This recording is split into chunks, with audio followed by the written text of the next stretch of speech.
बिस्मिल्लाहिर्रहमानिर्रहीम। अस्सलाम वालेकुम नाज़रीन, आपका अपना मेज़बान नसीम अकबल ख़ान आपकी खिदमत में हाज़िर है। आज का हमारा सवाल है कि वो कौन सा फल है जो मीठा होने के बावजूद भी फ़रोख्त नहीं होता। मिठा भी ज़्यादा होंदा, फरोख्त नहीं होंदा। पता नहीं जी केड़ा है। कोई नहीं, आज तक नहीं पता। नहीं पता। कोई ऐसा फल है नहीं कौन पता। नहीं पता। नहीं सही है, खबरदारी बाजारी खर्चा है, ज़्यादा महंगाई है, फिर परेशान तो आखिर होना ही ना इस चीज़ तो, खर्चे नहीं पूरे हो रहे। अच्छा, केड़ा फल है जेड़ा मिठा भी होंदा ते लेकिन फ़रोख्त नहीं?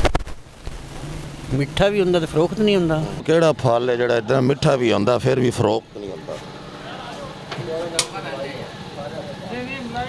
कोई पता नहीं, है कोई पता नहीं। ये चाय बिक रही है? ये कोई काम ही विक रही है। इमरान खान की हुकूमत महंगाई बड़ी है, इस वेले चौथा हिस्सा भी नहीं विक रही। चाय की पत्ती जड़ी लै रहे हो हुण महंगी है सस्ती है? ये अगे ना महंगी है, 200 रुपया ज़्यादा रेट हो गया। रेट की है चाय दा? 900 रुपया किलो। नहीं जी बेच रहे हो? असं तो 5 रुपये की बेच रहे हैं, अच्छा, ਤੁਹਾਡਾ ਉਹੀ ਰੇਟ? साढ़ा वही रेट है। हाँ जी भाईजान, वो केड़ा फल है जेड़ा मीठा होने के बावजूद भी फ़रोख्त नहीं होता? सबर दा फल है जी।